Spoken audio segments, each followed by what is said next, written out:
think tonight I'm going to make a video instead of writing out the content for my email, just to mix things up a little bit. And I've chosen for my topic about making an apology, saying those three little words, I am sorry, I'm sorry. Culturally, this is a hard thing to do. It seems to be very difficult for some people to do this. But I want to start with what kind of an I'm sorry am I talking about? So you've got the fighting brothers and one punches the other, and the mom says, tell your brother you're sorry, and he goes, sorry. I'm not talking about that, and I'm not talking about an I'm sorry when there's something in it for you to gain, like keep a job, until you straighten something out with your boss, where an apology or groveling will be necessary. I'm not talking about that either. But before we jump into our actual I'm sorry, let's go over a minute what makes I'm sorry so hard.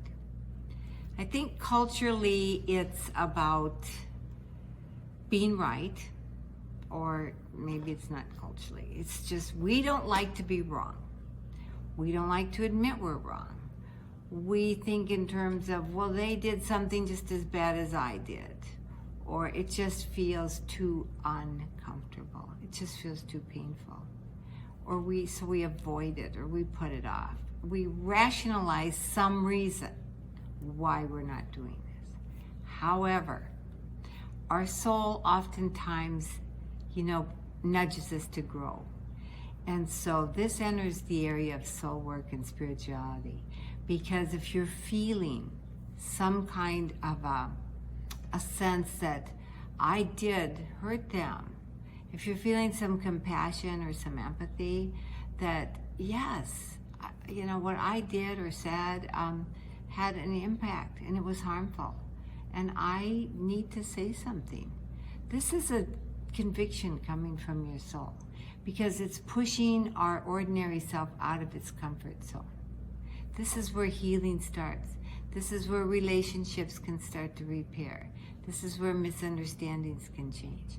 But those are all, of course, the fruits of the actions. The main thing is that we simply want to offer these words to say, I understand that I did this and I am responsible for this. Forgive me, or I am sorry. And it can be hard, especially if it's not even received graciously, or they didn't want particularly to hear from you. And sometimes that happens, but that's okay, because this is our work. We're taking care of our spirituality, and we're taking care of our soul. And this enters that whole realm of forgiveness, We're setting something in motion that's bigger than us. So it's not just necessarily three little words, I'm sorry. This can be a lot bigger. We never know. But I do hope that watching this video and reading the little bit of content I've put on, that if you have someone in your life, if this triggered a memory, or you're thinking of someone now, that you'll really reflect on if that's something now you'd like to follow through and do. Maybe pray about it, or send them blessings at the least. So thank you. Have a very blessed week, and I will talk to you soon.